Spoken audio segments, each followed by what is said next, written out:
বিশ্বের দ্বিতীয় গুরুত্বপূর্ণ বাণিজ্যিক পথ পানামা খালের নিয়ন্ত্রণে নিজেদের হাতে ফিরিয়ে আনার ব্যাপারে ওয়াশিংটনের দৃঢ় অবস্থানে ফের ব্যক্ত করেছেন যুক্তরাষ্ট্রের প্রেসিডেন্ট ট্রাম্প। সেই সঙ্গে তিনি বলেছেন, যদি খালের নিয়ন্ত্রণ না আসে তাহলে সামনে খুব শক্তিশালী কিছু একটি ঘটবে সেখানে। রোববার সন্ধ্যায় হোয়াইট হাউসের এক ব্রিফিংয়ে ট্রাম্প বলেন, চীন পানামা খাল পরিচালনা করছে। এই খাল আমরা চীনকে দেইনি, পানামাকে দিয়েছিলাম এবং সেটি ছিল একটি নির্বোধ সিদ্ধান্ত।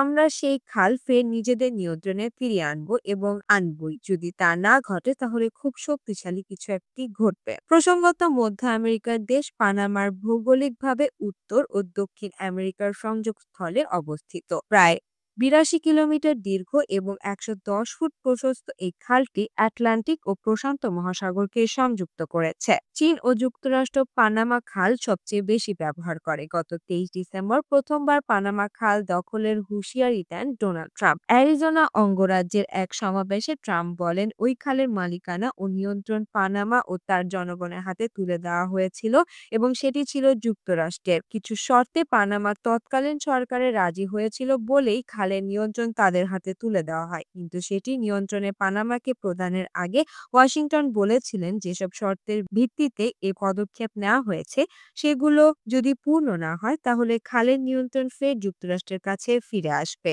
ট্রাম্পের হুঁশিয়ারির বিরুদ্ধে ইতোমধ্যে জাতিসংঘের নালিশ জানিয়েছে পানামার প্রেসিডেন্ট।